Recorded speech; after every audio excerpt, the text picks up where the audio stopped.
परमेश्वर हमें कब आशीष देता है? परमेश्वर हमें कब आशीष देता है? आपने परमेश्वर से कभी प्रार्थना में बोला कि परमेश्वर मुझे आशीष देना? आपने बोला है कि परमेश्वर मुझे आशीष चाहिए, परमेश्वर आप उससे आशीष दे, परमेश्वर आप उससे आशीष दे, परमेश्वर आप मुझे आशीष दे। सो परमेश्वर हमें कब आशीष देता है मेरे प्रिय, ताकि आपको जवाब मिले कि परमेश्वर आपको कब आशीष देगा। आप मांग रहे हैं मेरे प्रिय, लेकिन परमेश्वर आपको कब आशीष देगा? इससे पहले कि मैं आपको ये बताऊं कि परमेश्वर हमें कब आशीष देता है, मैं आपको ये बताऊंगा कि परमेश्वर की आशीषें होती क्या है। परमेश्वर जब एक व्यक्ति को आशीष देता है तो उसे क्या देता है आशीष के तौर पर, ये पहले मैं आपको थोड़ा बताना चाहता हूँ, ताकि आपके अंदर एक जिज्ञासा उत्पन्न हो कि आप इस विषय की गंभीरता को समझें। Hallelujah, praise the Lord. जब आपको कई चीजों में फायदा दिखाई देता है तो आपके अंदर उसके प्रति जिज्ञासा उत्पन्न हो जाती है। जैसे दान वरदानों में भी आपको कई बार आप दान वरदानों को देखते हैं और आपको लगता है कि भैया ये वाला दान वरदान अच्छा है, तो आप उसके लिए जिज्ञासु हो जाते हैं। आप मांगने लगते हैं कि परमेश्वर आप मुझे ये वाला वरदान दीजिए, ये वाला वरदान दीजिए। वैसे जब आप ये समझेंगे कि परमेश्वर की आशीष होती क्या है, तब आपके अंदर एक इच्छा होगा कि हाँ, मुझे परमेश्वर से आशीष पाना है, मुझे एक ऐसा जीवन जीना है जिससे मैं परमेश्वर से आशीष प्राप्त करूं। सबसे पहली बात तो ये है कि आशीष परमेश्वर ही देता है और कहीं से आशीष नहीं आती। बाइबल में लिखा है जब परमेश्वर ने आदम और हव्वा को बनाया तो उनको बनाने के बाद परमेश्वर ने उन्हें आशीष दिया। हालेलुया। मनुष्य को परमेश्वर ही आशीष दे सकता है और कोई दूसरा व्यक्ति आपको आशीष नहीं दे सकता। तो ये जान ले कि यहोवा ही आशीष देता है। लेकिन परमेश्वर की आशीषें होती क्या है, अर्थात जब वो हमें आशीष देता तो क्या होता है, पहले मैं इस बात को आपको बता दूं। और मैं जल्दी से, यद्यपि इसमें भी बहुत सारे बिंदु हैं, लेकिन मैं इसे जल्दी बताऊंगा ताकि हम अपने मुख्य विषय के ऊपर मनन कर सकें कि परमेश्वर हमें कब आशीष देता है। तो सबसे पहले इस बात को हम लोग समझें कि परमेश्वर की आशीषों में होता है क्या है। उत्पत्ति की किताब उसका पहला अध्याय और उसका 28 पद को अगर हम लोग पढ़ें, परमेश्वर की आशीष में क्या होती है, या परमेश्वर जब आशीष देता है तो क्या मिलता है। उत्पत्ति की किताब उसका पहला अध्याय उसका 28 वचन में परमेश्वर ने आदम और हव्वा को बनाया और इस प्रकार से कहा, परमेश्वर ने उन्हें आशीष दी और उनसे कहा, फूलो फलो और पृथ्वी में भर जाओ। फूलो फलो, फलवंत जीवन होता है।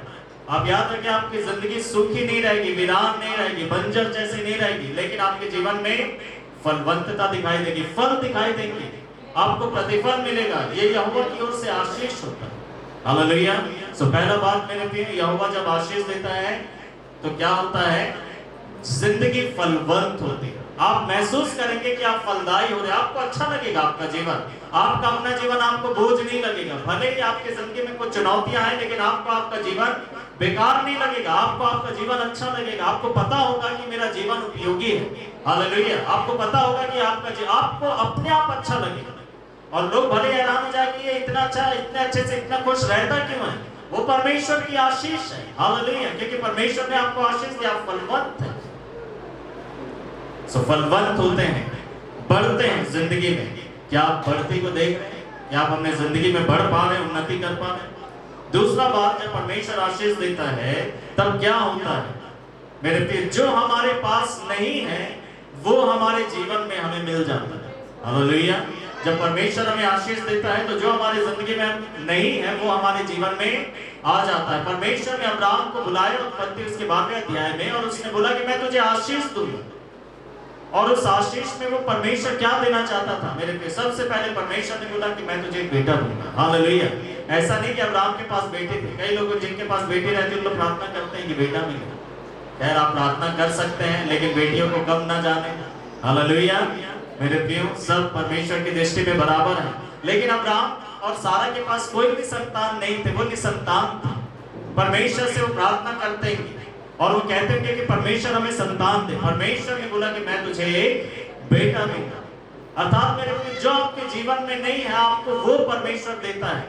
परमेश्वर की आशीष क्या है, जो चीज हमारी जिंदगी में नहीं है, हमारी आवश्यकताएं जो हमारे जीवन में पूरी नहीं हुई है, वो परमेश्वर हमारे जीवन में पूरा कर देता है। ये कब होता है, जब उसकी आशीष हमें मिलती है। तीसरा बात मेरे प्रियो, कि परमेश्वर की आशीष होती क्या है, या फिर जब वो हमें आशीष देता है तो क्या होता है, हमें सफलता मिलती है। आप अपनी जिंदगी में सफलता को देखेंगे। मेरे प्रिय, मैं नहीं मानता कि मसीह जीवन असफलता का जीवन है, मैं इस बात को नहीं मानता। आप बोलेंगे कि मैं सफल इसलिए रहता हूं क्योंकि मैं यीशु मसीह के ऊपर विश्वास करता हूं। कितनी खराब गवाही है, कितनी बेकार गवाही, वो झूठ है। क्या परमेश्वर के लोग असफल होते हैं? नहीं, परमेश्वर के लोगों को सफलता मिलती है। Hallelujah, praise the Lord. परमेश्वर में आशीष देता है, सफलता मिलती है, चाहे वो छोटा सा काम क्यों ना हो। परमेश्वर की ओर से उनका परिश्रम बेकार नहीं जाएगा। मेरे प्यार, सफलता मिलती है। यूसुफ की जिंदगी में मैं और आप इस बात को देखते हैं। बात ये नहीं है कि आपका काम बड़ा है या छोटा है, सवाल ये है कि क्या आप परमेश्वर के द्वारा आशीषित हैं? क्या परमेश्वर के द्वारा आपके कामों में आशीष है? नहीं तो मेरे पे बड़े बड़े बिजनेसमैन फ्लॉप हो जाते हैं, उनका बिजनेस बेकार हो जाता है। उन्होंने तो बहुत बड़ा काम लिया था, बहुत बड़ा काम शुरू हुआ था, बहुत बड़ा काम था, बड़ा काम रहने से खूब चलता है क्या? नहीं। अगर प्रभु की आशीष नहीं आएगी तो काम नहीं चलेगा। भले ही काम छोटा हो, सड़क के किनारे बैठकर कोई व्यक्ति काम कर रहा है मेरे प्रिय, लेकिन परमेश्वर अगर उसके जीवन से प्रसन्न है तो धीरे धीरे बढ़ जाएगा। हालेलुया। वो सड़क के किनारे बैठा हुआ दिखाई नहीं देगा फिर। Hallelujah, praise the lord. मेरे प्रिय, प्रभु का धन्यवाद करें। परमेश्वर की जब आशीष एक व्यक्ति की जिंदगी में रहती है तो उसकी जिंदगी में सफलता होती है। चौथा बात, उसकी आशीषों में क्या होता है? उत्पत्ति उसका 26 और 12 और 13 पद को पढ़ेंगे तो बाइबल बताती है इसहाक के बारे में कि परमेश्वर ने इसहाक को धनी बनाया, संपन्न किया। ये वाला पॉइंट अच्छा लगेगा। पैसा मिलेगा करके बोलते तो अच्छा लगता है, पैसा देना पड़ेगा बोलते थोड़ा घबरा जाता है, लगता है ये वाला छोड़ो ना, मिलेगा का वो बताइए, है ना? आपको मिलेगा वो जब यहोवा की आशीष आपकी जिंदगी में। हालेलुया। देने वाला बात बाद में आएगा। Hallelujah, praise the lord. मेरे प्रिय, जब यहोवा की आशीष एक व्यक्ति की जिंदगी में होती है तो क्या होता है? उसकी जिंदगी में आर्थिक उन्नति होती है। Hallelujah, praise the Lord. आर्थिक आशीष आती है।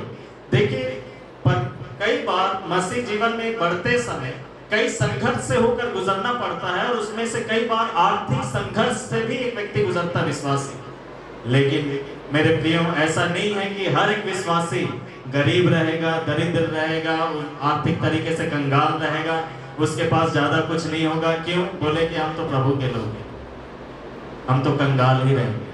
नहीं, परमेश्वर इस संसार में भी धनवान बनाता है। हालेलुया। परमेश्वर आर्थिक आशीष देता है, तो उसके आशीष जब आती है तो क्या आता है? क्या मिलता है जिंदगी में? आपको आर्थिक आशीष मिलती है, आर्थिक उन्नति मिलती है, संपन्नता मिलती है। देखो, पैसा आना अलग बात है और संपन्न होना अलग बात है। जिसके पास आज पैसा है मेरे प्रिय और कल खत्म हो जाए तो संपन्न नहीं है, क्योंकि आज अमीर है कल गरीब हो गया। संपन्न वो है जिसके पास हमेशा पर्याप्त रहे। हालेलुया। हर एक आवश्यकताओं के लिए हमेशा आपके पास पर्याप्त हो। ये कुरिन्थियों की पत्री में प्रेरित पौलुस बताता है कलीसिया को कि हर मौसम के लिए तुम्हारे पास पर्याप्त होगा। लेकिन कब होगा वो बात अलग है, जब आप देंगे। खैर, अभी वो बिंदु में हम लोग नहीं आए। हालेलुया। मेरे प्रिय, क्या जब आशीष परमेश्वर के एक व्यक्ति के ऊपर आती है तो क्या आती है? उसकी जिंदगी में आर्थिक उन्नति आती है, संपन्नता आती है। पांचवी बात, जब आशीष परमेश्वर किसी मनुष्य को देता है तो उसे क्या मिलता है? अगर उत्पत्ति उसका 39 अध्याय 5 पद को अगर देखें मेरे पे, उसके अनुसार ये है कि घर की चीजों में और आपके कार्य क्षेत्र में आशीष आएगा, सफलता आएगा, बदलाव आएगा।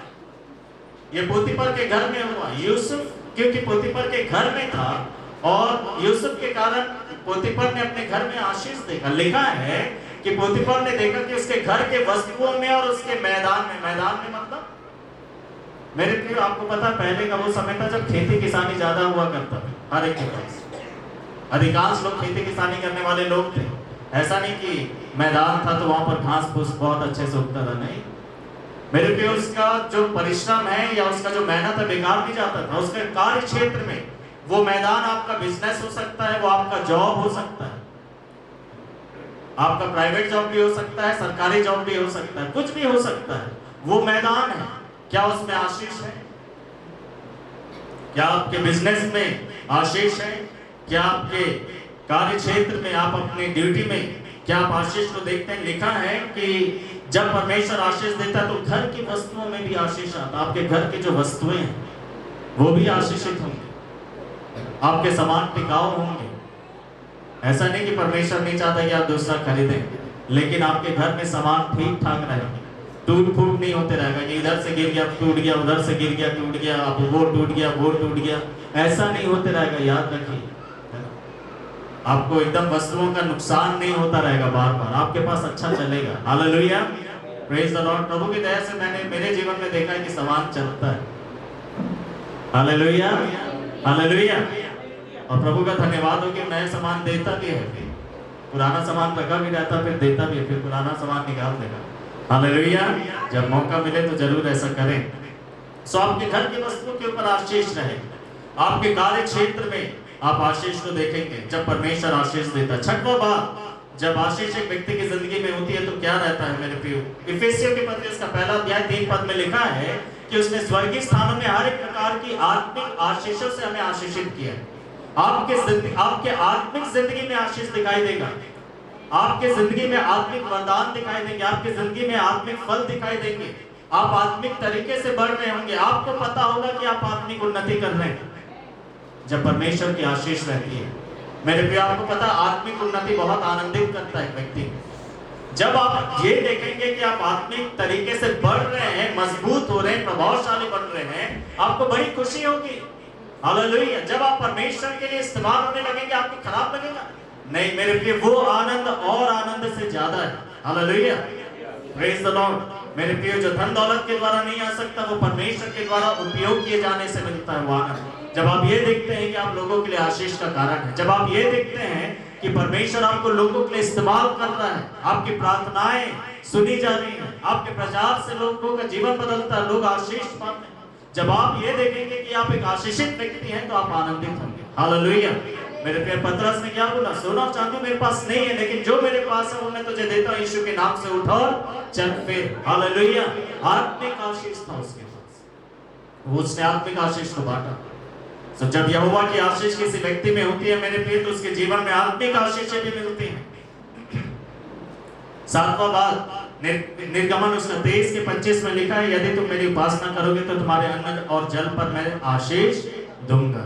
तो जब परमेश्वर आशीष देता है व्यक्ति को, उसके घर में जो भोजन की वस्तुएं हैं ना, उसके घर में जो पानी है, चाहे वो आरओ का हो, चाहे वो क्या बोलते हैं ऐसे ही नलके का आ रहा हो, मेरे प्रिय उसमें आशीष होता है। Hallelujah, praise the lord. मेरे प्रिय, अन्न और जल के ऊपर आशीष होता है। आपको पता है कि आपके घर में जो चावल आप जो लाते हैं, चाहे वो आप कोई सा भी लाते हैं, आपके घर में जैसे ही आएगा वो ब्लेसिंग हो जाएगा। Hallelujah, praise the Lord. चाहे वो कितना रुपया किलो भी क्यों ना, उस खाने में आशीष है। लेकिन अगर वो खाने में आशीष नहीं रहेगा ना, तो खाना अच्छा नहीं लगेगा।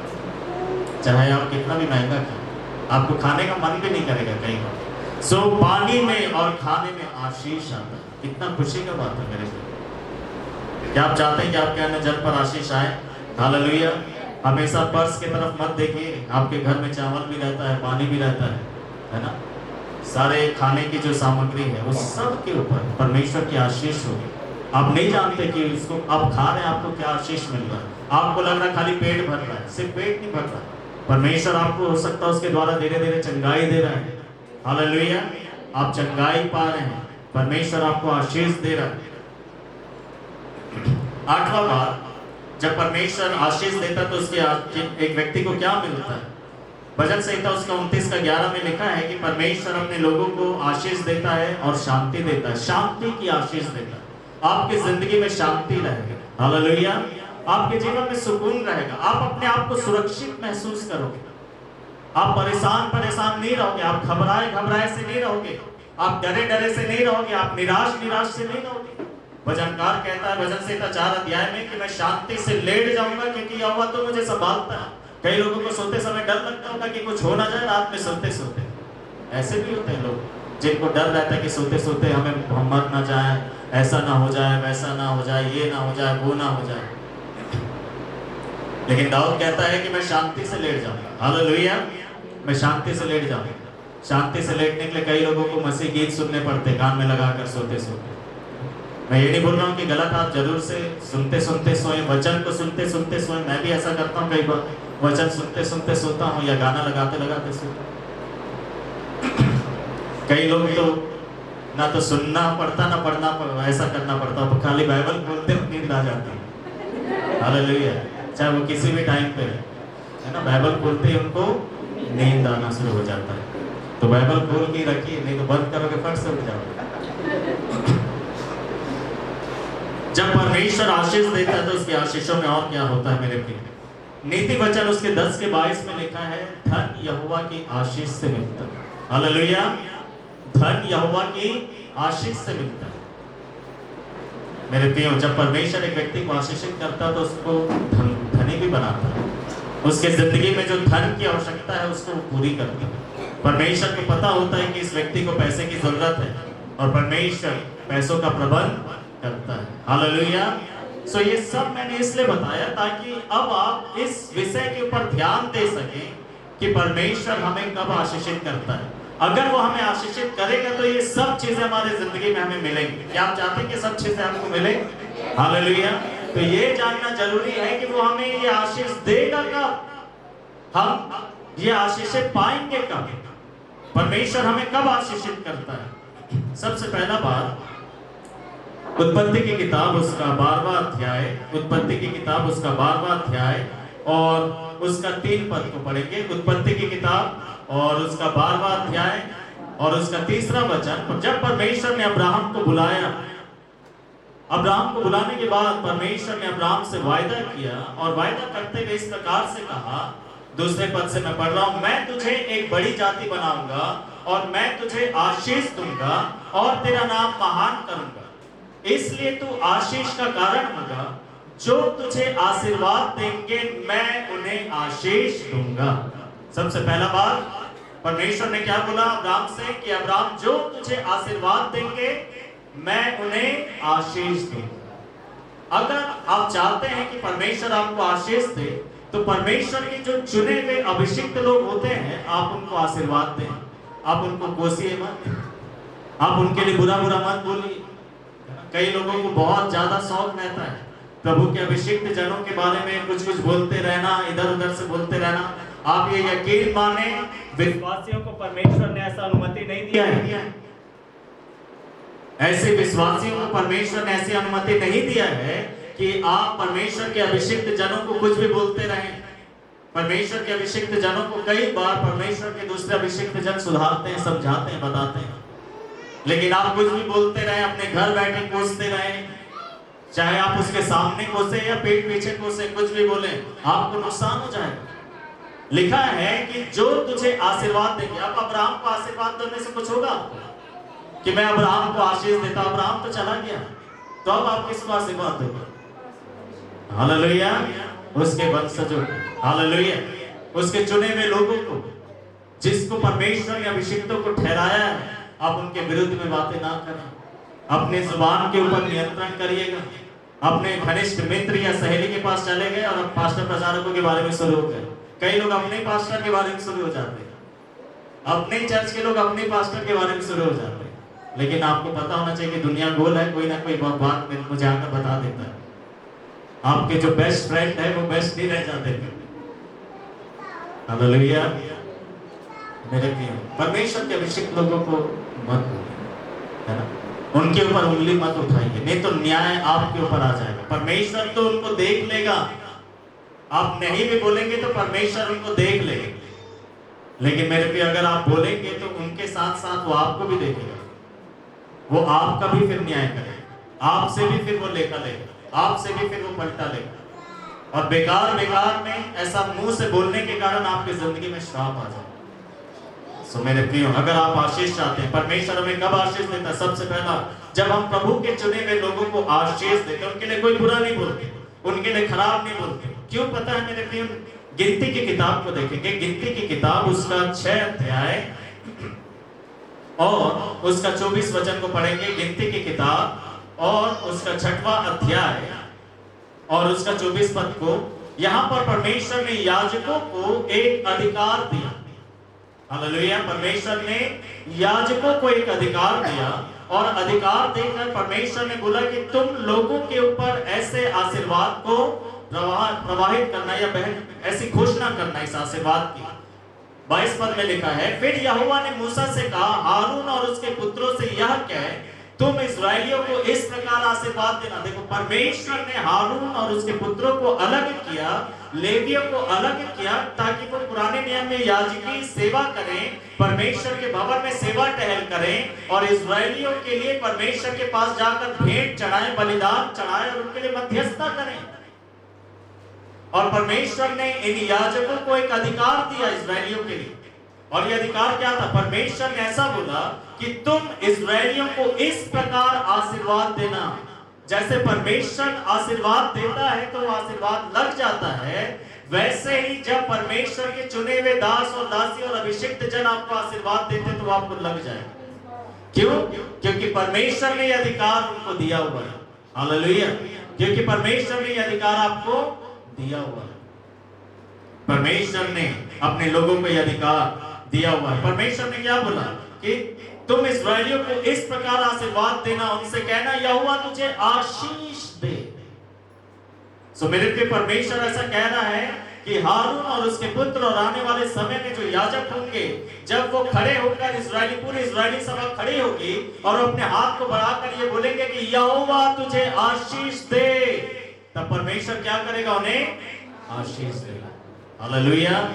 इसीलिए परमेश्वर के अभिषिक्तों के साथ मत खेलो, क्योंकि अगर वो ऐसा बोल दें कि यहोवा अब तुझसे लेखा ले, आप कितने भी अच्छे विश्वासी हो, परमेश्वर उस बात का लेखा जरूर लेगा। अब पिछले बातों का नहीं, लेकिन वह बात जो आपने विरोध में बोला है, उस बात का वो लेखा आपसे ले लेगा।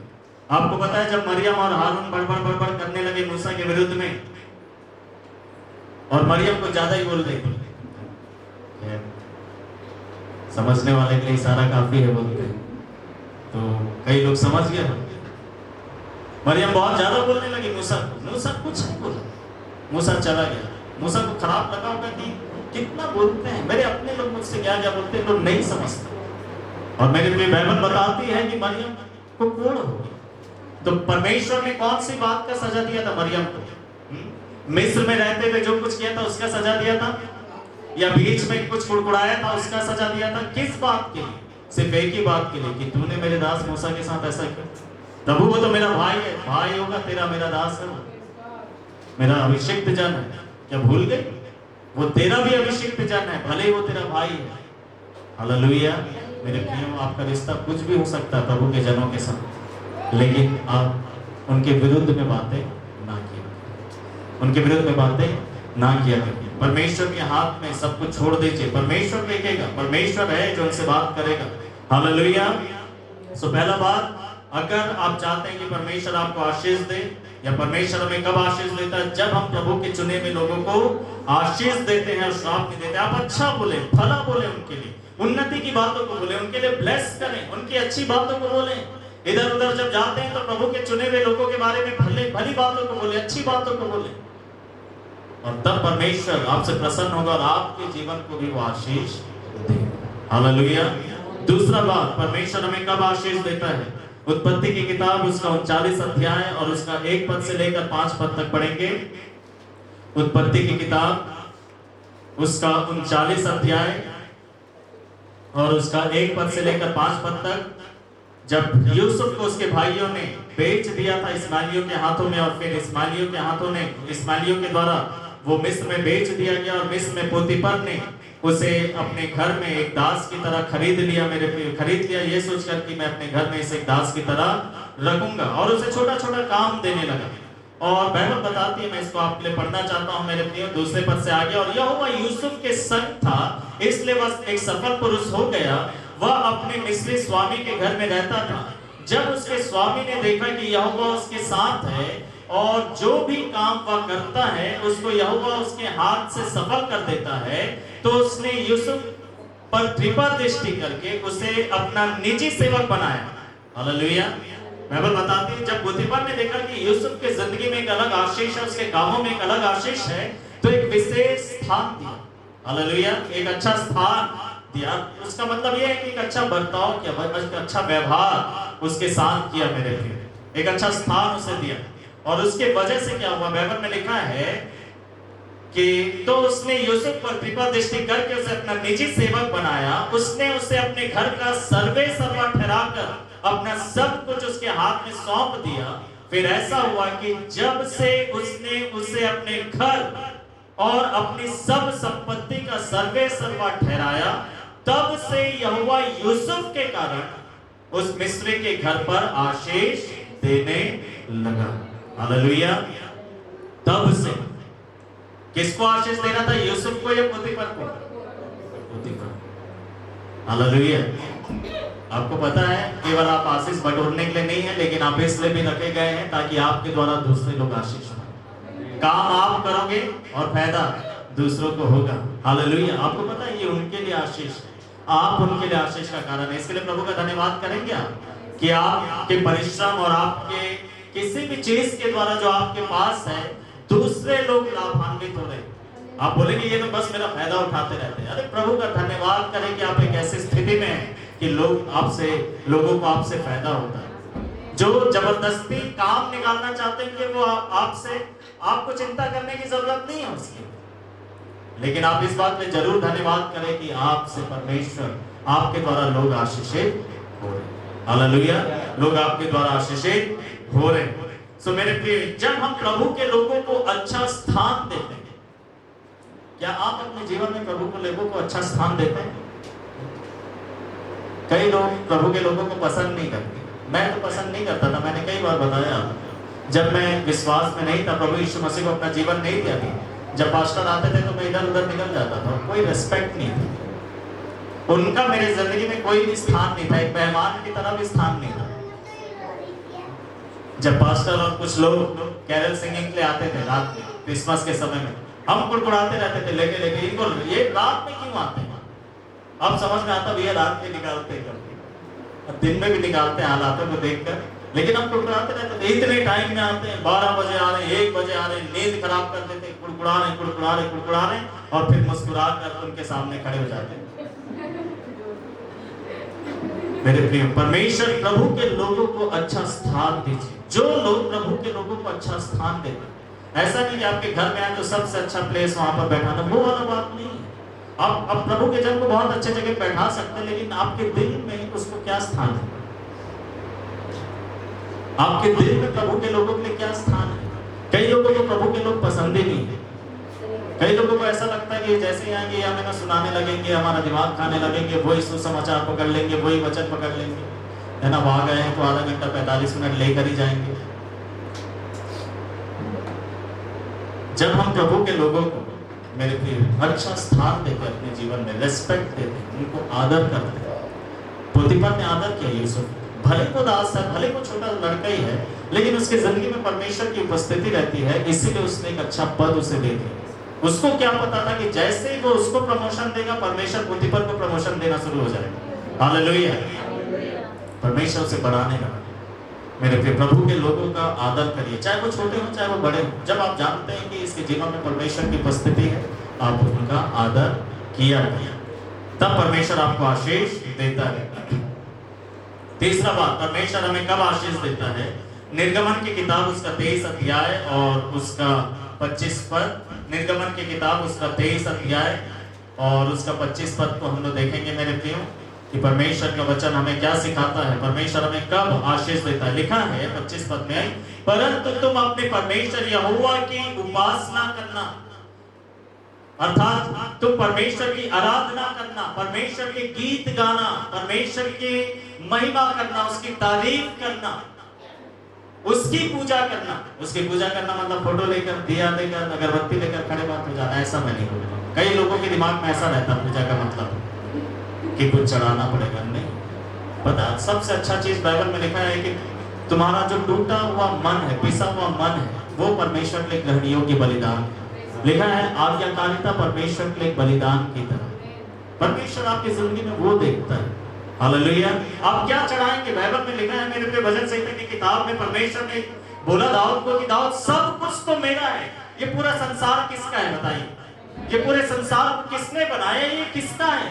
परमेश्वर ने बनाया, परमेश्वर का है। आप उसे क्या दोगे? आप क्या दोगे? हालेलुया। एक सुंदर एक कहानी को मैं आपको बताऊंगा मेरे प्रिय, शायद आपको याद होगा, याद नहीं होगा तो जब मैं बताऊंगा तो याद आ जाएगा। बहुत पहले हमने सुना था, एक बार एक पिता का जन्मदिन था और काफी लोग आकर उसे गिफ्ट दे रहे थे, तोहफा दे रहे थे और बहुत अच्छे अच्छे गिफ्ट उस भाई को मिल रहे थे। और उस भाई का एक छोटा बेटा भी था घर में और उसने देखा कि बहुत सारे लोग बहुत सारे गिफ्ट लेकर आए हैं और बच्चे के पास पैसा है ही नहीं गिफ्ट देने के लिए। इतने बड़े बड़े गिफ्ट, सुंदर सुंदर गिफ्ट क्या ले जाकर दे। उसे बहुत दुख लगा, बहुत दुखित हुआ। वो आखिरी में एक प्लेट लेकर आया पापा के सामने और उस प्लेट में बैठ गया और उसने बोला कि पापा ये है आपका गिफ्ट, हालेलुया।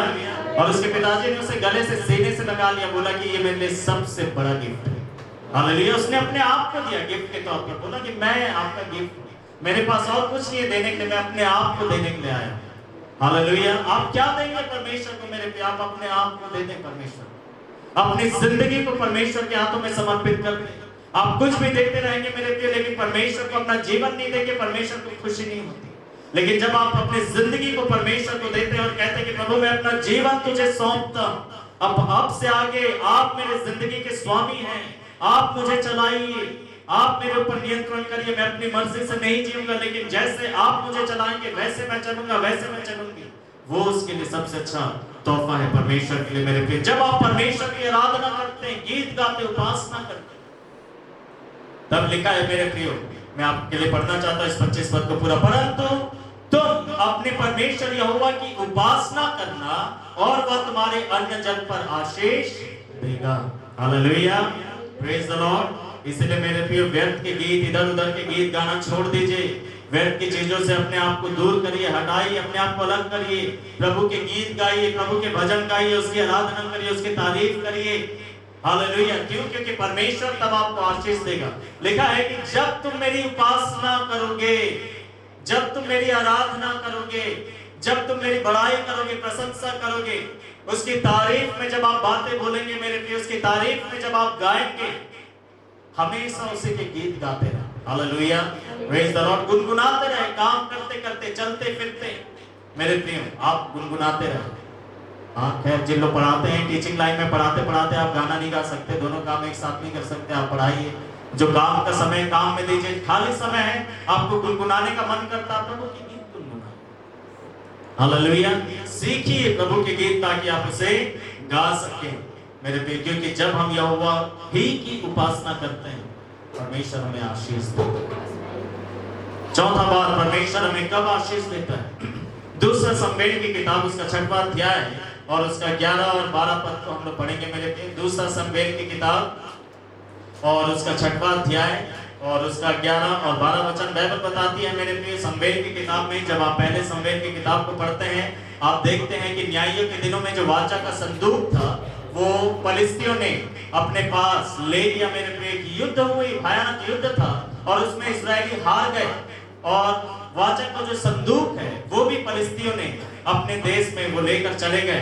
लेकिन वाचा के संदूक के कारण मेरे प्रियो फलिस्तियों के जीवन में बहुत परेशानी आने लगा, क्योंकि वो परमेश्वर की इच्छा के अनुसार नहीं चलते थे और उन्होंने वाचा के संदूक को वहां से निकाल दिया मेरे प्रियो। और एक वक्त ऐसा आया, बाइबल बताती है, जब दाऊद राजा बना तो दाऊद ने ये योजना बनाया कि मैं क्या करूंगा, मैं जाकर वाचा के संदूक को मैं वापस लेकर आऊंगा।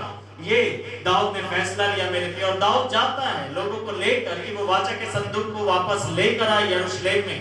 लेकिन रास्ते में मेरे प्रियो जब वो बैलगाड़ी थोड़ा सा डगमगा गई जिसमें वाचा का संदूक रखा गया था, कुछ लोगों ने हाथ बढ़ाकर उसे संभालने का कोशिश किया और तुरंत परमेश्वर का क्रोध उनके ऊपर भड़का मेरे प्रिय और उसी समय खत्म हो गया। और दाऊद इस बात से डर गया, घबरा गया और दाऊद ने वाचा के संदूक को छोड़ दिया मेरे प्रिय। और बाइबल में लिखा है 10 पद से आगे मैं पढ़ रहा हूँ, 6 अध्याय दूसरा शमूएल उसका 10 पद से आगे। अब यहोवा के संदूक को दाऊद अपने साथ दाऊद नगर ले जाने के लिए तैयार नहीं हुआ, अतः वह उसे दूसरी ओर गतवासी ओबेद एदोम के घर ले गया। इस प्रकार यहोवा का संदूक गतवासी ओबेद एदोम के घर 3 महीने रहा और यहोवा ने ओबेद एदोम तथा उसके पूरे परिवार को आशीष दी, हालेलुया। परमेश्वर ने आशीष दिया। एक और यही वाचा का संदूक किसी और के पास उसे आशीष नहीं मिल रहा, यही वाचा का संदूक किसी और के पास है और उसे नुकसान हो रहा है। लेकिन ये वाचा का संदूक जब किसी और के पास आ रहा है तो आशीष भाई, ये कैसे हो सकता है? अगर आशीष वाचा के संदूक में है तो हर एक को आशीष मिलना चाहिए। इस्राएलियों को वाचा के संदूक से उस समय कोई लाभ नहीं हुआ लड़ाई के समय में। जब फलिस्तियों के पास वाचा का संदूक गया उन्हें नुकसान हुआ। जब दाऊद उसे वापस ला रहा था कुछ लोगों ने इसे छूने का कोशिश किया, उन्हें नुकसान हुआ। लेकिन बाइबल बताती है मेरे प्रियो कि जब वाचा का संदूक ओबेद-एदोम के घर पे गया 3 महीने तक उसके घर में कोई नुकसान नहीं, लेकिन उसके घर में आशीष था। उसने देखा कि जब से वाचा का संदूक आया मेरे घर में आशीष आया। क्यों? आपको पता है परमेश्वर हमें कब आशीष देता है मेरे प्रियो? जब आप परमेश्वर की उपस्थिति को या परमेश्वर की उपस्थिति में सही तरीके से रहते हैं। ऐसा है, परमेश्वर को आपने अपने जीवन में बुला लिया, अब कैसी जिंदगी जीते हैं उसके बाद? अब आपका जीवन कैसे? आपको पता वाचा के संदूक से इस्राएलियों को कोई लाभ नहीं हुआ उस लड़ाई में, क्योंकि इस्राएलियों की जिंदगी बुरी थी, खराब जीवन जी रहे थे और ये सोच रहे थे कि वाचा के संदूक के द्वारा वो जीत जाएंगे। मेरे प्रियो नहीं, परमेश्वर की उपस्थिति आपकी जिंदगी में रहेगी। मैं ये नहीं बोल रहा हूँ कि परमेश्वर आपको छोड़ दिया, लेकिन आप देखेंगे मेरे पे आप फ्रस्ट्रेट हो जाएंगे, आप परेशान हो जाएंगे और ये बोलेंगे कि परमेश्वर जब मेरे साथ है तो कुछ करता क्यों नहीं है? वो कुछ कर क्यों नहीं रहा है? वो कुछ नहीं करेगा, वो बस आपके साथ रहेगा, आपको मौत से बचा के रखेगा, लेकिन आपकी जिंदगी में बहुत परेशानियां आती रहेंगी क्योंकि वो कुछ नहीं करेगा। लेकिन बाइबल बताती है मेरे प्रियो ओबेद एदोम के घर में जब वाचा का संदूक ले जाया गया मेरे प्रियो 3 महीने तक आशीष था। वो नहीं चाहता था कि वाचा का संदूक उसके पास से चले जाए। क्यों आशीष आया? क्योंकि मेरे प्रियो परमेश्वर के इच्छा के अनुसार जीवन जी रहा था। हालेलुया, परमेश्वर की इच्छा के अनुसार जीवन जी रहा था। मैं ऐसा सोचता हूं मेरे प्रियो कि जब ओबेद एदोम के घर में वाचा का संदूक आ गया, वो उस वाचा के संदूक के इतिहास को जानता था कि वाचा का संदूक है क्या। इसे बनाने का आदेश परमेश्वर ने मूसा को दिया था। इस वाचा के संदूक के अंदर क्या है उसको पता था। हालेलुया, वाचा के संदूक के अंदर मेरे प्रियो मन्ना रखा गया है और मेरे प्रियो बाइबल बताती है कि वो 10 आज्ञाएं जो परमेश्वर ने मूसा को दिया था वो रखा गया था। और वह छड़ी जिसमें आश्चर्यजनक तरीके से मेरे प्रियो जो फलदायी हो गई थी, हारून की वह छड़ी रखी गई थी, उसने कभी खोल के नहीं देखा। अगर वो खोल के देखता ना तो वो भी उसके ऊपर भी विपत्ति आ जाती, लेकिन उसको पता है कि मेरे घर में वाचा का संदूक है।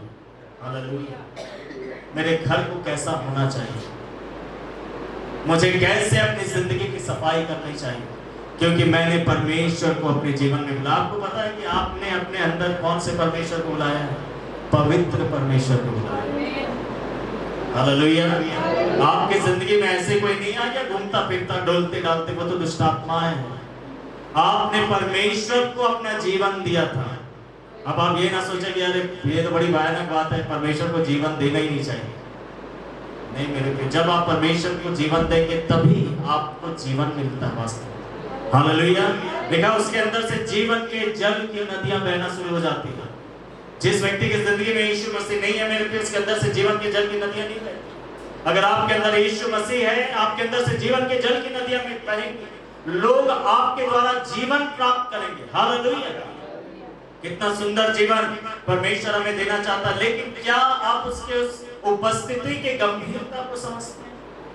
आपको पता है वे लोग जो वाचा के संदूक को संभालने का कोशिश की वो क्यों मर गए? बाइबल बताती है कि जो कोरा वंश एक वंश के लोग ठहराए गए थे जो वाचा के संदूक को उठाकर चलते थे। परमेश्वर ने चुन कर रखा, कोई भी ऐसे वाचा का संदूक उठा नहीं सकता। मेरे पे थोड़ा सा बैलेंस बिगड़ा, लोगों ने खुद सोचा कि अरे एक अच्छा काम होगा, हाथ बढ़ाकर छोड़ दिया।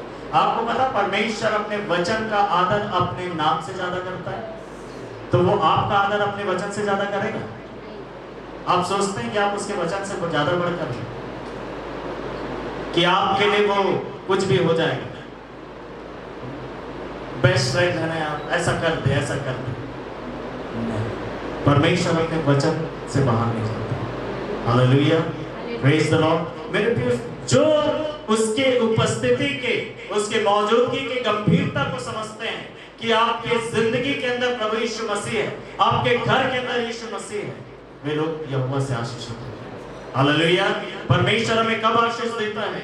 जब हम उसकी उपस्थिति को बनाए रखते हैं, उसकी उपस्थिति की गंभीरता को समझते हैं और जिन बातों से परमेश्वर की उपस्थिति बने रहती है, उन बातों में जब हम अपने जीवन को बिताते हैं मेरे प्रियो, उससे परमेश्वर आशीष देता है। हालेलुया। पांचवा बात, परमेश्वर हमें कब आशीष देता है?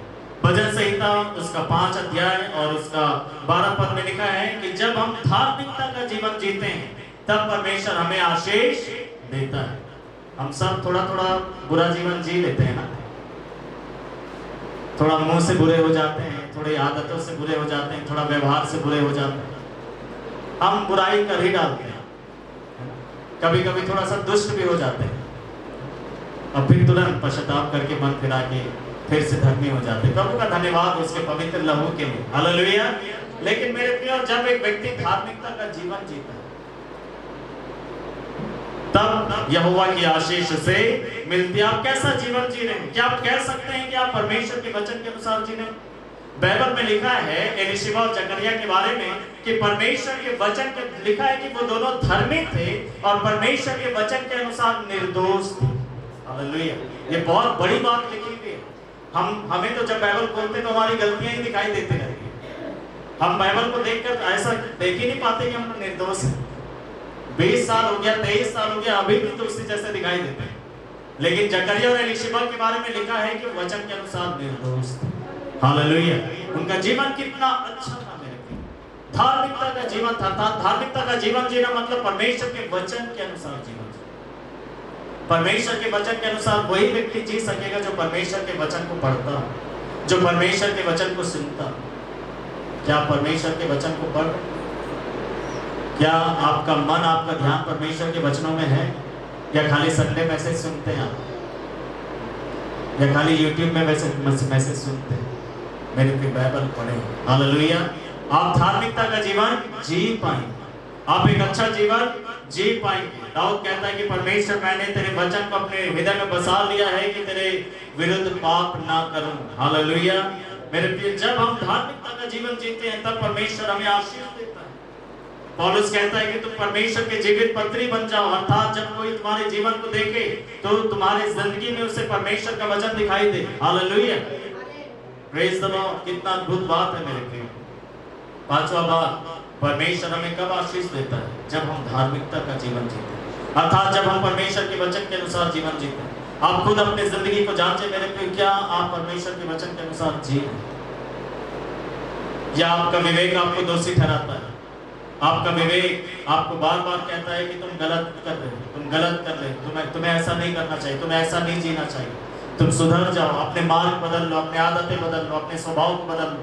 अगर आपका विवेक आपसे ऐसा बोल रहा है मेरे पे, प्रभु का धन्यवाद करें क्योंकि पवित्र आत्मा के द्वारा आपका विवेक अभी जीवित है। हालेलुया। जिस दिन वो विवेक मर जाए, जिस दिन परमेश्वर ऐसा बोलते कि आज से आगे मेरा आत्मा इससे बात नहीं करेगा, आपको पता है कि आपकी जिंदगी बद से बदतर होते चले जाएगी, क्योंकि आपको पता ही नहीं चलेगा कि आप जो कुछ कर रहे गलत कर रहे हैं। तब आप क्या करोगे? और बड़ी गलतियां करोगे, और बड़ी गलतियां करोगे, और बड़ी गलतियां करोगे, और मेरे प्रिय वो सब चीजें आपकी जिंदगी में बड़ी बड़ी विपत्तियां लेकर आएंगी। इसीलिए प्रभु का धन्यवाद करें कि अगर आपका विवेक आपको दोषी भी ठहराता है, क्योंकि मेरे प्रिय ऐसा करने से आप एक धार्मिकता का जीवन जी पाएंगे। आप धार्मिकता का जीवन जी पाएंगे। छठवां बात, परमेश्वर हमें कब आशीष देता है? छठवां बात, परमेश्वर हमें कब आशीष देता है? भजन संहिता उसका 28 अध्याय और उसका 9 पद में आपके लिए पढ़ूंगा। भजन संहिता और उसका 28 अध्याय और उसका 9 पद लिखा है, तू अपनी प्रजा का उद्धार कर और अपने निज भाग को आशीष दे। परमेश्वर अपने निज भाग को, जो उसके अपने लोग हैं, उन्हें वो आशीष देता है। हालेलुया।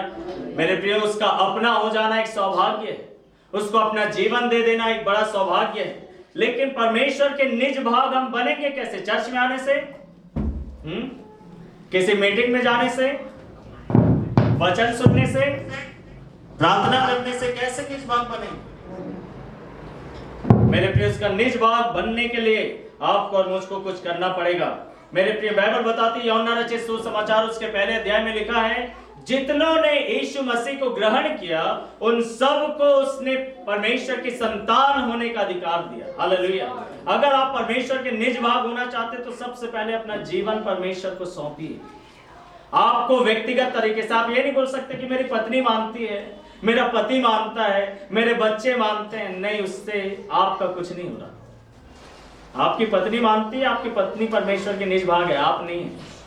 आपके बच्चे मानते हैं प्रभु को तो वो बच्चे परमेश्वर के निज भाग हैं। आपका पति मानता है तो आपका पति निज भाग है, परमेश्वर का आप नहीं हो। कई माता पिता भी बैठे हैं, बच्चे मानते लेकिन आप नहीं है। आप निज भाग बने या नहीं? आपने प्रभु को अपना जीवन दिया या नहीं? क्या आपने यीशु मसीह को अपना उद्धारकर्ता करके ग्रहण किया? जब आप उद्धारकर्ता करके उसे ग्रहण करेंगे, मेरे प्रिय, बाइबल बताती है, तब आप परमेश्वर के निज भाग हो जाएंगे। और कैसे निज भाग बनते हैं? दूसरा कुरिन्थियों की पत्री और उसका 6वां अध्याय, दूसरा कुरिन्थियों की पत्री और उसका 6वां अध्याय और उसका 14 से लेकर 18 पद में आपके पढ़ना चाहता हूं मेरे प्रिय। दूसरा कुरिन्थियों की पत्री और उसका 6वां अध्याय उसका 14 से लेकर 18 वचन में लिखा है, अविश्वासियों के साथ असमान जुए में ना जुटो, क्योंकि धार्मिकता का अधर्म से क्या मेल, या ज्योति का अंधकार से क्या संगति, और मसीह का बलियाल से क्या लगाव। फिर वो आगे कहता है कि तुम 17 पद में लिखा है, इसलिए प्रभु कहता है उनमें से निकलो और अलग हो जाओ, और जो कुछ अशुद्ध है उसे ना छुओ, तो मैं तुम्हें ग्रहण करूंगा और मैं तुम्हारा पिता होऊंगा और तुम मेरे बेटे और बेटियां होगे। हम परमेश्वर के निज भाग कब बनते हैं? जब असमान जुए से अलग हो जाते हैं, जब आप अपनी जिंदगी को अलग करते हो कई सारे व्यर्थ की चीजों से। परमेश्वर कहता है कि उन चीजों से निकल आओ, अलग हो जाओ, असमान जुए में मत जुटो। अविश्वासी से कोई लेना देना नहीं। मसीह और बलियाल अर्थात शैतान के बीच में मेरे प्रिय कोई मेल जोल नहीं है। विश्वासी का अविश्वासी के साथ कोई संबंध नहीं है। इन सब बातों से निकल जाए। जब आप अपने आप को अलग करें मेरे प्रिय, तब आप परमेश्वर के निज भाग ठहरते हैं। इसीलिए भजन संहिता 1 अध्याय में लिखा ना, क्या है, धन्य व्यक्ति जो दुष्टों की युक्ति पर नहीं चलता, पापियों के मार्ग में खड़ा नहीं होता, ठट्टा करने वाली मंडली में नहीं बैठता। क्या आप ऐसा कर पाओगे? क्या हम ऐसा कर पाएंगे जैसे भजन संहिता 1 अध्याय में लिखा हुआ है? मेरे प्रियो, बाइबल बताती है कि ऐसा करना है। अपने आप को क्या करो? अलग करो। हालेलुया। अपने आप को अलग जब मैं और आप करेंगे मेरे प्रिय, यीशु मसीह को ग्रहण करेंगे, तब हम उसका निज भाग बन जाएंगे। और लिखा है कि वो अपने निज भाग को आशीष देता है। परमेश्वर हमें कब आशीष देता है? 7वां बात, परमेश्वर हमें कब आशीष देता है? भजन संहिता उसका 115 अध्याय और उसका 13 पद हम देख रहे हैं, परमेश्वर हमें कब आशीष देता है। भजन संहिता उसका 115 अध्याय और उसका 13 वचन में इस प्रकार से लिखा है, वह यहोवा का भय मानने वालों को क्या छोटे क्या बड़े दोनों को आशीष देता है। हालेलुया। परमेश्वर किसको आशीष देता है? जो यहोवा का भय मानते हैं। अगर आप परमेश्वर से डरते हैं मेरे प्रियो, परमेश्वर आपको आशीष देगा। हालेलुया। यहोवा का भय मानने का मतलब क्या होता है? आप कहेंगे कि मैं तो यहोवा से डरता हूं। हम परमेश्वर का भय मानते हैं मेरे प्रिय, सच बात है, लेकिन परमेश्वर का भय मानने का मतलब क्या होता है? नीति वचन उसका 16 अध्याय और उसका 6 पद को पढ़ेंगे। नीति वचन और उसका 16 अध्याय और उसके 6वें वचन में लिखा है, करुणा और सच्चाई से अधर्म का प्रायश्चित होता है और यहोवा का भय मानने से मनुष्य बुराई से दूर रहता है। अर्थात जो व्यक्ति यहोवा का भय मानता है वो बुराई से दूर रहता है, बुराई से दूर रहता, बुराई से बचता है। बुरा बोलने से वो अपने आप को रोकेगा, बचेगा, बुरा करने से बचेगा, बुरे लोगों के बीच में जाने से बचेगा। हालेलुया। मेरे प्रिय, क्या आप यहोवा का भय इस तरीके से मानते हैं? क्या आप बुराई से दूर रहते हैं, बुरी चीजों से दूर रहते हैं? क्या आपको इस बात का डर रहता है कि कहीं मुझसे कुछ गलत ना हो जाए, कहीं मैं बुरे लोगों के साथ रहकर बुरा ना बन जाऊं, कहीं वो बुराई मेरे अंदर ना जाए? क्या आप सावधान रहते, सतर्क रहते कि आप कुछ गलत ना करें, कुछ पाप ना करें?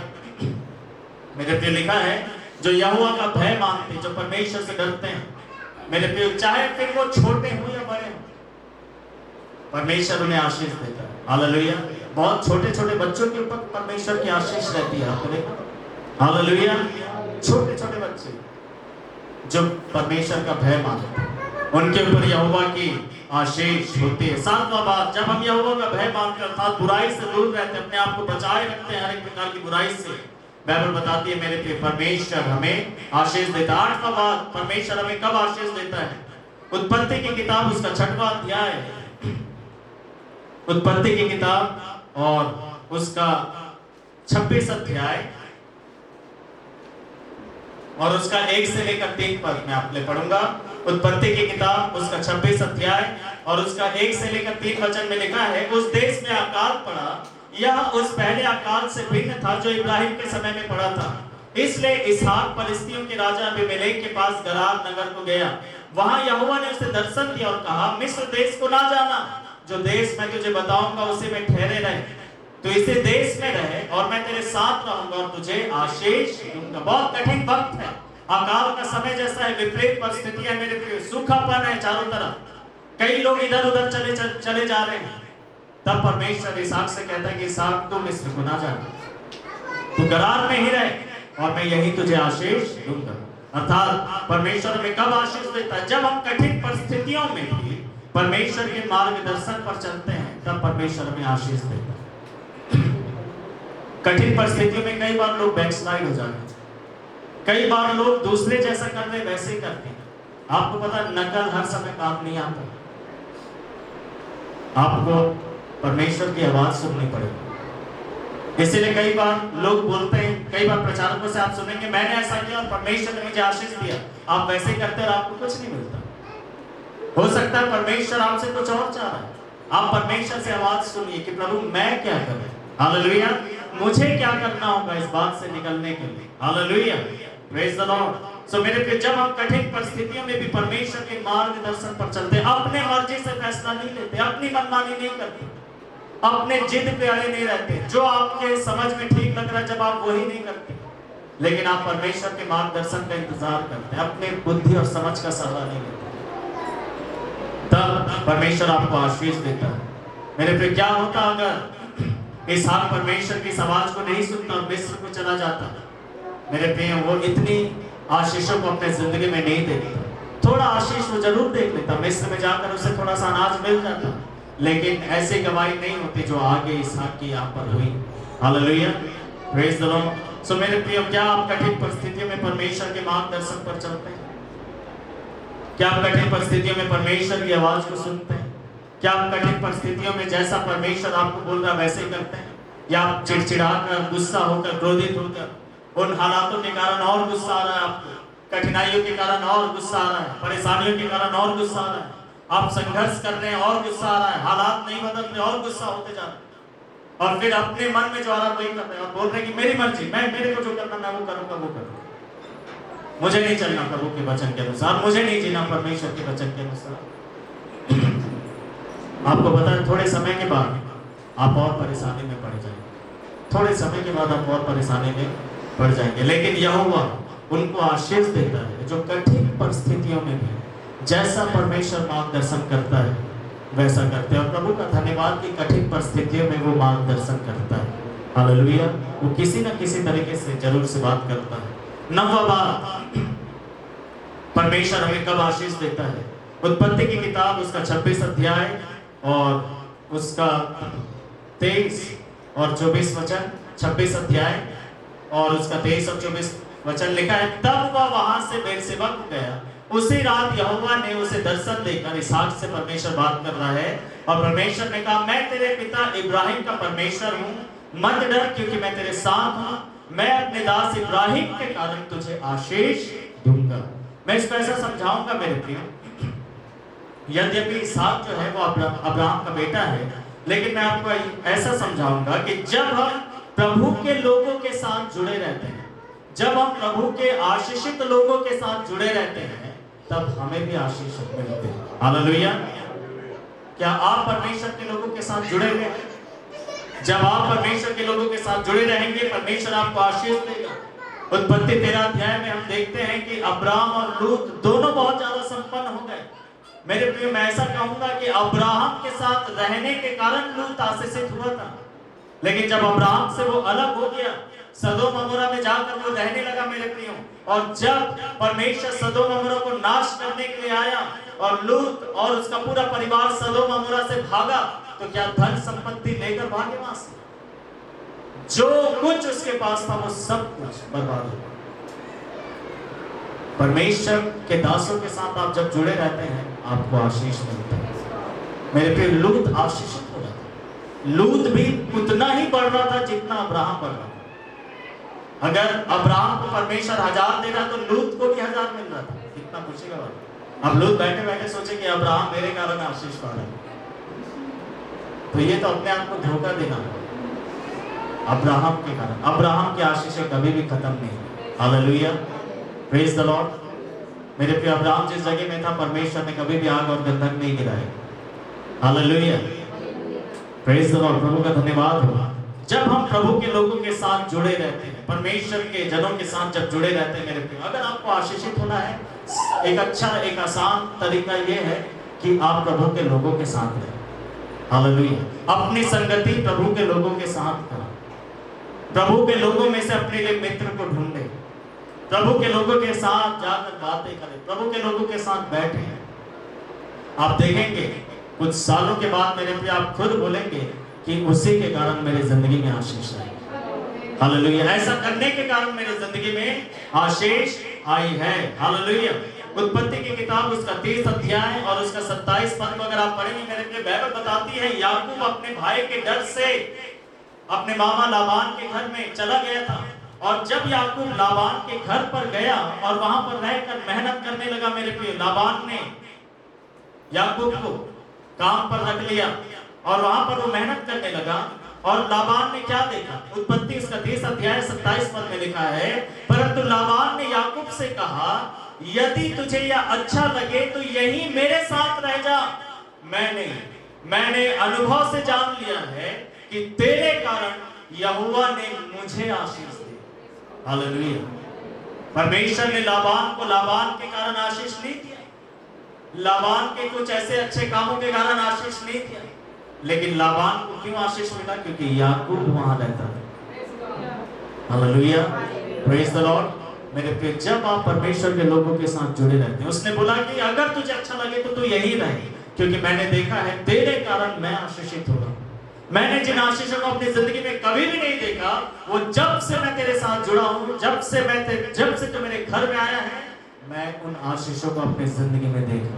हालेलुया। मेरे प्रिय, ऐसे लोगों के साथ जुड़े रहिए जिनके साथ जुड़े रहकर परमेश्वर से आप आशीष पाते हैं, क्योंकि जिस दिन आप उनसे अलग होंगे, वो आशीषें भी आपकी जिंदगी से एक करके जाने लगेगी, और आप तब महसूस करेंगे कि ये आशीषें मेरे कारण मुझे नहीं मिली, किसी और के साथ मैं जुड़ा हुआ था, इसलिए परमेश्वर मुझे दे रहा था। Hallelujah, praise the lord. मेरे प्रिय, केनेथ हैगिन, शायद अगर मैं सही हूं तो ये केनेथ हैगिन की गवाही है। एक बार उनके मित्र जो बहुत बीमार रहा करते थे, केनेथ हैगिन ने बोला कि आप मेरे साथ सेवकाई में चलो। उनके मित्र ने बोला, नहीं, मैं बहुत बीमार रहता हूं, मेरे अंदर ये बीमारी है। केनेथ हैगिन ने बोला, कोई बात नहीं, तुम बस मेरे साथ चलो और देखो परमेश्वर क्या करता है। जितने दिन वो सेवकाई में केनेथ हैगिन के साथ थे, वो बीमारी उनके शरीर में नहीं पाई गई। जैसे ही वो अपने घर पे आए, फिर से वही बीमारी। प्रभु के लोगों के साथ एक अलग आशीष होती है, एक अलग आनंद होता है। फिर वो उम्र में चाहे वो बड़े हों चाहे वो छोटे हों, हालेलुया, लेकिन आपको एक अलग आनंद लगेगा। आप बड़ों से ज्यादा बात कर सकते हैं, आप झिझकेंगे काफी, लेकिन वो प्रभु का जन होगा करना, भले वो उम्र में ज्यादा होगा आपसे, लेकिन फिर भी आप उससे बात करेंगे और आपको आनंद मिलेगा। और आपसे भले वो छोटे होंगे, लेकिन फिर भी आप उनसे बात करेंगे और आपको आनंद मिलेगा। हालेलुया।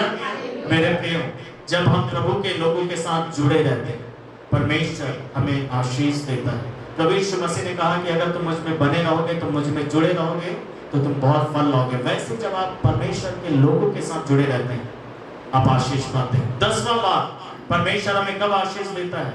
उत्पत्ति की किताब उसका 32 अध्याय और उसका 26 पद को मैं पढ़ूंगा। उत्पत्ति की किताब उसका 32 अध्याय और उसका 26 वचन में यहाँ पर हम लोग याकूब को देखते हैं। याकूब वापस अपने पिता के घर में लौट रहा है। लाबान के घर को उसने छोड़ दिया, अपने पत्नी और बच्चों को लेकर वो वापस अपने पिता के घर की तरफ वो लौट रहा है। और उसे रास्ते में पता चलता है कि उसका भाई एसाव जो पहले उसे जान से मार डालना चाहता था, वो उसे भेंट करने के लिए आ रहा, उसी रास्ते में है।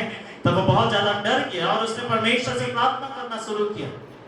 और प्रार्थना करते हुए उसने परमेश्वर से इस प्रकार से बातें की, पूरी रात बैठकर प्रार्थना करता रहा। और उसने ये बोला, तब उसने कहा मुझे जाने दे क्योंकि भोर होने वाला है। परंतु याकूब ने कहा, जब तक तू मुझे आशीर्वाद ना दे मैं तुझे जाने ना दूंगा। तब उसने पूछा, तेरा नाम क्या है? और उसने कहा, याकूब। अर्थात मेरे प्रिय, परमेश्वर ने उसे आशीष दी। जब आप परमेश्वर से बात करेंगे तब परमेश्वर आपको आशीष देगा। बात आप हमेशा ऐसे चलते फिरते भी कर सकते हैं, लेकिन एक वक्त प्रार्थना का जरूर से निकालिए।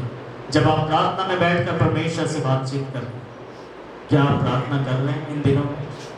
आपका प्रेयर लाइफ कैसे चल रहा है इन दिनों में? क्या आपने प्रार्थना करना कम कर दिया? क्या आपने प्रार्थना करना बंद कर दिया? मेरे प्रिय, अगर ऐसा है तो प्रार्थना फिर से करिए, प्रार्थना के वक्त के ऊपर ध्यान दीजिए। क्योंकि जब आप परमेश्वर से बात करते रहते हैं, एक दिन करने से नहीं बोल रहा, जब ये आपका आदत रहता, बात करते रहते हैं, परमेश्वर आपको आशीष देगा। उसने बोला, परमेश्वर अगर तू सच में मुझे आशीर्वाद दे। उसने बात किया, उसने बोला, अपने दिल की बात को परमेश्वर के सामने उसने खोल कर रखा। और मेरे प्रिय, परमेश्वर ने उसे आशीष दिया। याबेस के बारे में लिखा पहला इतिहास 4 अध्याय के 10 वचन में, याबेस ने परमेश्वर से बोला कि अगर तू सच में मुझे आशीष दे। अगर आपको लगता है कि आपकी जिंदगी में आशीष नहीं है तो आप जाइए ना परमेश्वर के पास। आप क्यों नहीं जाते प्रभु के पास? आप क्यों नहीं बैठते प्रभु के पास? आप क्यों नहीं रोते प्रभु के पास जाकर? आप दूसरों को बोलना बंद कर दीजिए। आप खुद प्रभु के सामने बैठकर रोना शुरू कर दीजिए। आप खुद बैठकर परमेश्वर के सामने आंसुओं के साथ बोलिए कि प्रभु तू मुझे आशीष दे, मुझे आशीष दे, मुझे आशीष दे। जिनको लगता है कि उनके जीवन में आशीष नहीं है, उनको परमेश्वर से आंसुओं के साथ बैठकर मांगना चाहिए। हालेलुया। आपको पता, आपसे ज्यादा अच्छा कोई और प्रार्थना नहीं कर पाएगा आपके लिए। जब आप टूट जाएंगे मेरे प्रिय, तो आपसे ज्यादा अच्छा और कोई मांग नहीं सकता। क्या आप अपने जिंदगी के लिए टूटते हैं? क्या आप अपने हालातों के लिए टूटते हैं? क्या आप अपनी परिस्थितियों के लिए टूटते हैं? Hallelujah, praise the Lord.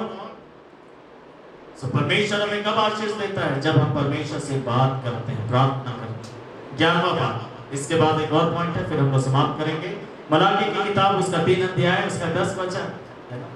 आप में से कई लोग शायद इसको सुनना नहीं चाहते होंगे, लेकिन फिर भी मैं आपको बताना चाहता हूँ, क्योंकि हमारा विषय है परमेश्वर हमें कब आशीष देता है। परमेश्वर हमें कब आशीष देता है? मलाकी की किताब उसका 3 अध्याय और उसका 10 वचन। इससे कोई और पढ़ दे।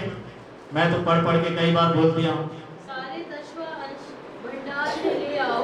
हाँ, थोड़ा जोर से पढ़ेंगे, धीरे धीरे पढ़ेंगे। सारे 10वां अंश, सारा 5वां अंश, 2%, 50%, 10% का 50%, कितना परसेंट? 11%, 12%, कितना परसेंट? आप उससे ज्यादा दे सकते हैं, वो आपकी मर्जी है। उससे कम परमेश्वर की मर्जी नहीं है। क्या लिखा है? तुम अपना सारा 10वां अंश अच्छे से सुन लीजिए। जो देते हैं, जो नहीं देते हैं, वो सब सुन लीजिए। जो आधा देते हैं वो भी सुन लीजिए, है ना। आप सबको सुनना चाहिए, अच्छा नहीं लगेगा, लेकिन मैं आपको जरूर से बताऊंगा। आप पढ़िए पहले।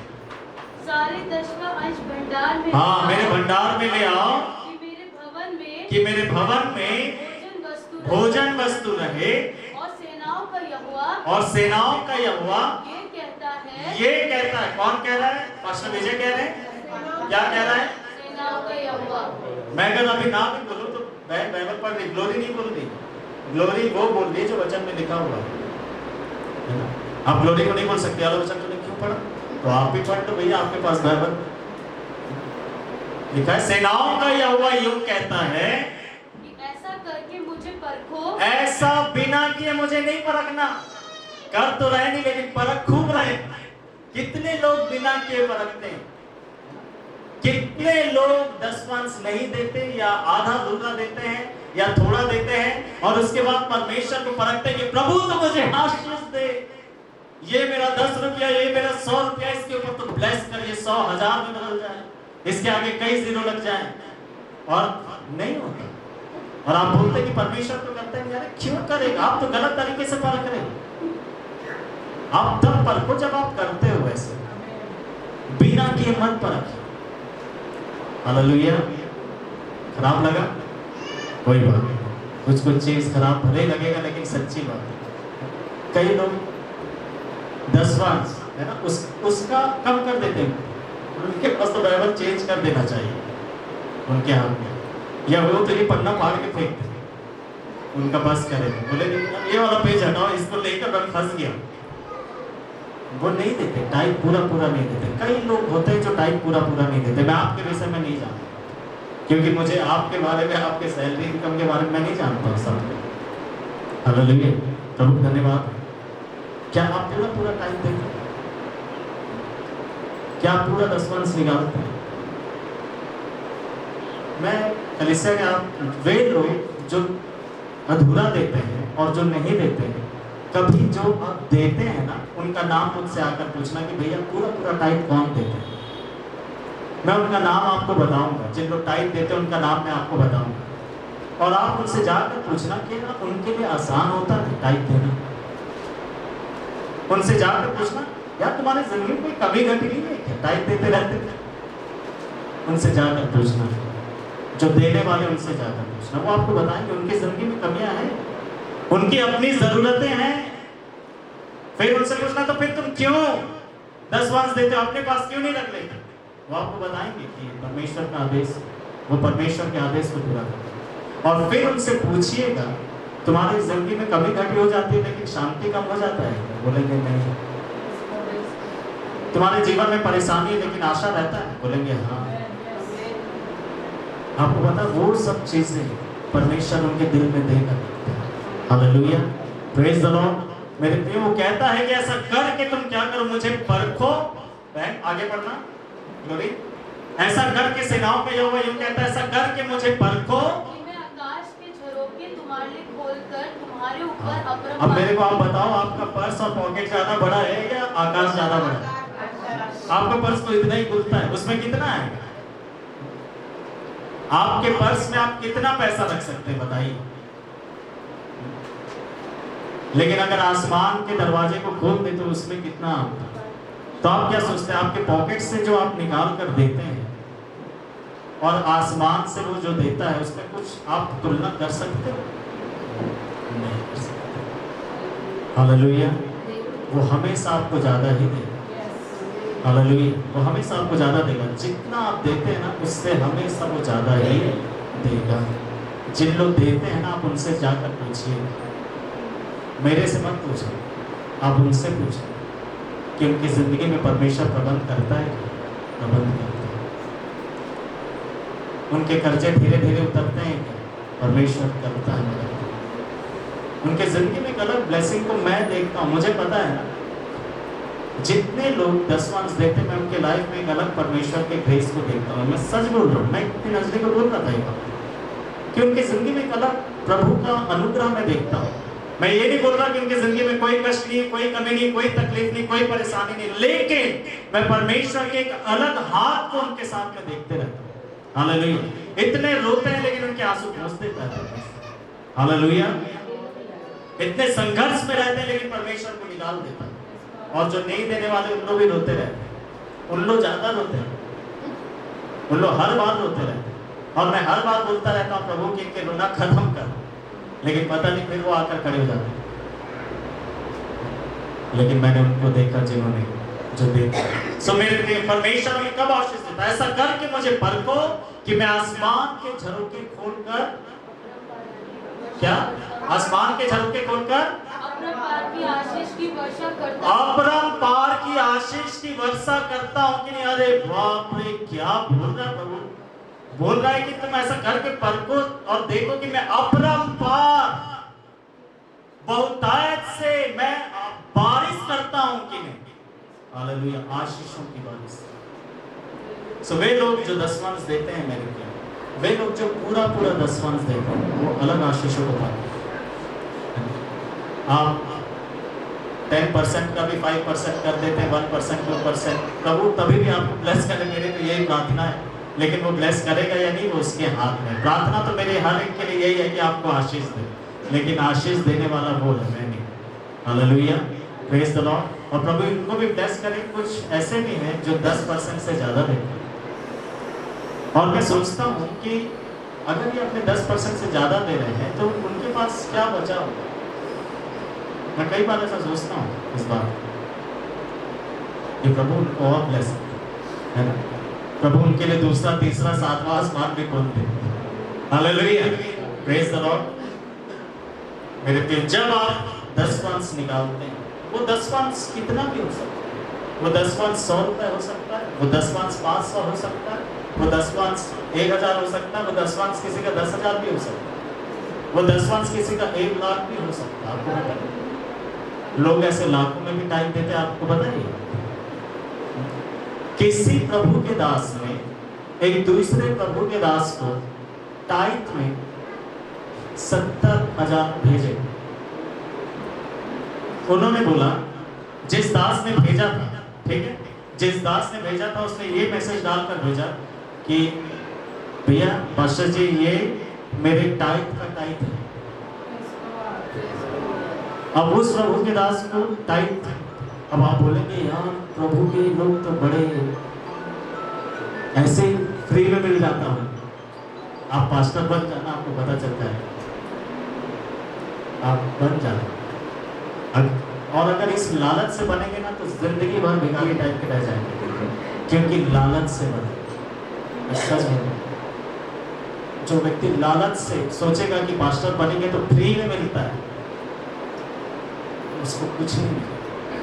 बाइबल में लिखा है कि अपने सेवकाई को, तीमुथियुस को पौलुस ने क्या बोला पता, सेवा को धन कमाने का साधन नहीं बनाना, संतोष सहित भक्ति अर्थात सेवा अपने आप में एक बड़ी कमाई है। Hallelujah, praise the Lord. मैं सेवक तब भी था जब लोग मुझे ऑफरिंग में 1 रुपया देते थे। मुझे मिला है ऑफरिंग में 1 रुपया जब मैं विजिटिंग में गया और मैंने उसको लेकर प्रेयर किया। हालेलुया। मेरे प्रिय, पैसे कमाने के लिए कोई सेवा ना हो, लेकिन आप ये जरूर जाने मेरे प्रिय, अगर आप ईमानदारी से परमेश्वर के वचन के अनुसार टाइप निकालेंगे, परमेश्वर आपको ब्लेस करेगा। और मैं बार बार कहता हूँ 10 के बारे में बताते हुए, हम भी टाइप निकालते हैं। हालेलुया, हम भी 10 निकालते हैं। Hallelujah, praise the lord. प्रभु का धन्यवाद। मैं बिना दिए आपको देने के लिए नहीं बोल रहा हूँ। आखिरी बात, परमेश्वर हमें कब आशीष देता है? उत्पत्ति की किताब उसका 22 अध्याय और उसका 16 से लेकर 18 वचन को पहले मैं पढ़ूंगा। उत्पत्ति की किताब उसका 22 अध्याय उसका 16 से लेकर 18 वचन। परमेश्वर ने अब्राहम को बोला, इसहाक के जन्म के बाद परमेश्वर ने अब्राहम को बोला कि ऐसा कर तो अपने बेटे को इसहाक को, जिससे तू प्यार करता है, मेरे लिए बलिदान कर दे। और अब्राहम मान लिया, कोई सवाल नहीं। और परमेश्वर अपने बेटे को लेकर बलिदान करने के लिए चला गया। अर्थात मेरे प्रिय, यहाँ पर लिखा है कि परमेश्वर ने इसकी परीक्षा करी, उसे परख रहा और अब्राहम परीक्षा में पास हुआ। हालेलुया, अब्राहम इस परीक्षा में पास हो गया। और परमेश्वर ने अब्राहम से क्या कहा, आइए इसको हम लोग पढ़ेंगे मेरे प्रिय। 12 पद में लिखा है, 22 के 12 में, उसने कहा उस लड़के की ओर हाथ ना बढ़ा और ना ही उसे कोई हानि पहुंचा। मैं अब जान गया हूं कि तू परमेश्वर से डरता है, क्योंकि तूने मेरे लिए अपने पुत्र अर्थात अपने इकलौते पुत्र को भी नहीं रख छोड़ा। तब इब्राहिम ने आंखें उठाकर उसे देखा और परमेश्वर ने उससे बात किया मेरे प्रिय।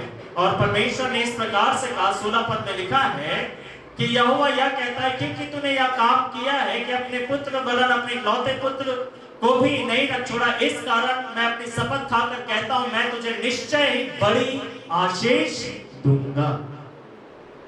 जब आप परमेश्वर के लिए त्याग करना शुरू करते हैं, आपको पता परमेश्वर आपसे कुछ मांग भी लेगा। कई बार वो परखेगा आपको कि क्या आप देंगे।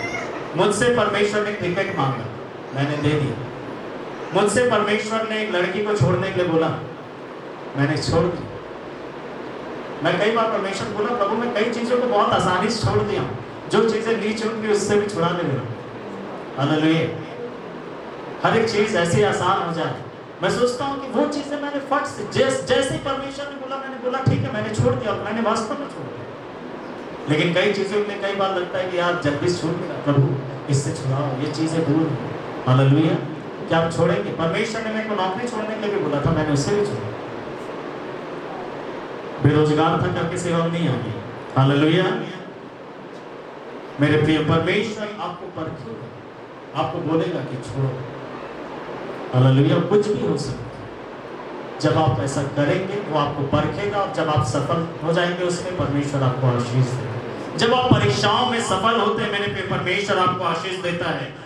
पढ़ेंगे अय्यूब के बारे में, अय्यूब की किताब उसका 42 अध्याय और उसका 12 वचन। अय्यूब की किताब और उसका 42 अध्याय और उसका 12 पद पढ़ेंगे इसे, अगर मिल गया है। अय्यूब उसका 42 और उसका 12 पद। हाँ, यहोवा ने अय्यूब के बाद के दिनों में, पहले के दिनों में नहीं, पहले के दिनों में तो बहुत परेशानी आया, सब अच्छा चल रहा था, बढ़िया चल रहा था, एकदम संपन्न था, सब कुछ ठीक ठाक था।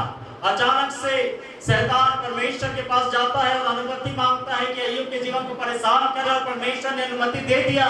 शैतान अय्यूब के जीवन को परेशान करने लगा, तबाही मच गई चारों तरफ। फिर उसके बाद एक नया दौर शुरू हुआ। क्या लिखा है? यहोवा ने अय्यूब के बाद के दिनों में, उसके पहले के दिनों से अधिक आशीष, हालेलुया, उसके पहले के दिनों से ज्यादा आशीष। बोलिए मेरे बाद का समय अच्छा होगा। हालेलुया।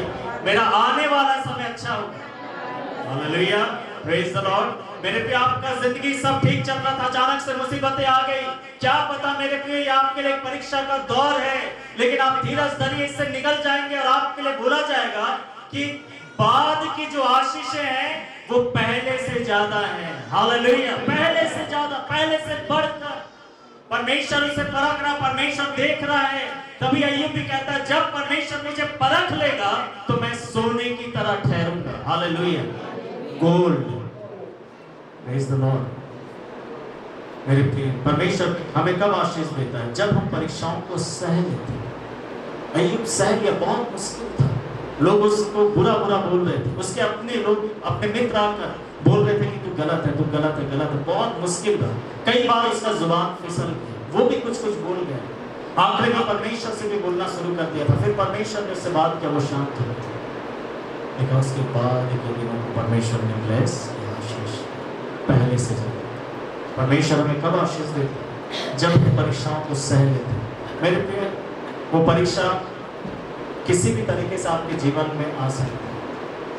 आपकी जिंदगी में जो कुछ आ रहा है, कि आप उसे परीक्षा जानकर सहेंगे और ये कहकर सहेंगे कि प्रभु मैं जानता हूँ, मैं जानती हूँ, थोड़े वक्त के लिए मेरी जिंदगी में, कुछ समय के लिए, और अवश्य से फिर सब कुछ बदल जाए। हालेलुया। और जब इस आशा उम्मीद के साथ सह लेते हैं, लिखा है कि यहोवा आशीष देता है। हालेलुया। आइए हम सब अपने आंखों को बंद करें, अपने स्थानों में खड़े हो जाएं, हम लोग प्रार्थना करेंगे और उसके बाद प्रभु भोज में हम चलेंगे। हालेलुया। धन्यवाद यीशु, थैंक यू जीसस। धन्यवाद पवित्र आत्मा, धन्यवाद प्रभु तेरे अनुग्रह के लिए। परमेश्वर पिता जो हमारे ऊपर इस समय में है, हालेलुया, तेरे अनुग्रह का बादल है प्रभु जी, तेरी महिमा का बादल हमारे ऊपर है।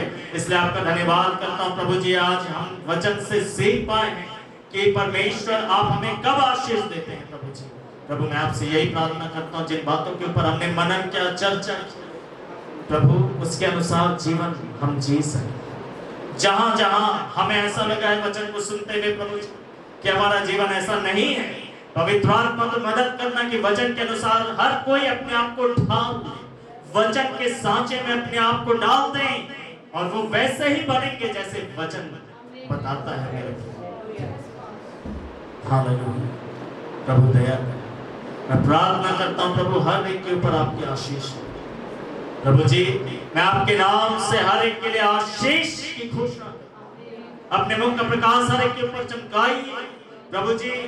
आशीष जब आप देते हैं तो जो कुछ एक व्यक्ति को मिलता है, जो हमने देखा वचन से, चाहे वो आर्थिक आशीष हो, संपन्नता हो, शांति हो, उन्नति हो, फलवंतता हो, परमेश्वर पिता सफलता हो प्रभु जी, अन्य जन की आशीष हो परमेश्वर पिता प्रभु जी, कार्य क्षेत्र में आशीष हो परमेश्वर पिता प्रभु जी, हर एक प्रकार की वो आशीष जो आशीष कहलाती है तेरी ओर से हर एक को मिलने पाए, हर एक को मिलने पाए, हर एक को मिलने पाए।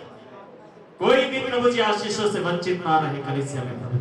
मैं हर एक में प्रभु यीशु मसीह के नाम में शांति, छुटकारा, चंगाई, सफलता, संपन्नता, कल्याण, बढ़ती आनंद, उत्साह, प्रफुल्लता और दीर्घायु के वचन कहता हूं, हर एक को ब्लेस कर प्रभु। जो बीमार है, शरीर में कमजोर है, दुर्बलताएं हैं, दर्द है, प्रभु यीशु मसीह आप उन्हें छू लीजिए और उनके दर्द को दूर कर दीजिए, उनके बीमारियों को दूर कर दीजिए, उनके कमजोरियों को दूर कर दीजिए।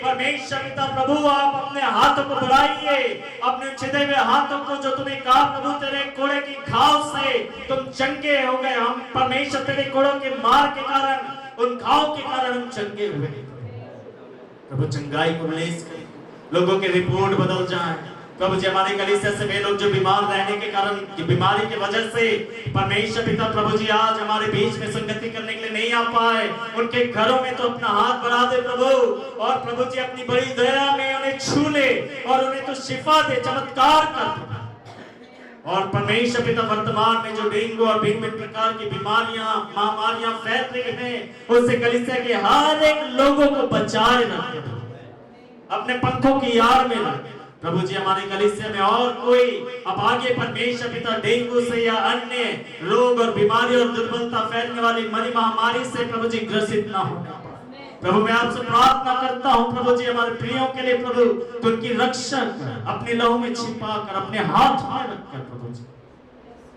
हर एक को आशीष दे समय प्रभु। भोज के द्वारा तो हमें आशीष देना, जब हम अपने मन को तैयार करते इस पवित्र मेज के लिए, हर एक को ब्लेस करें प्रभु, यीशु के नाम से मांगता हूं, आमीन। हम सब अपने स्थानों में बैठ जाएं और जब हम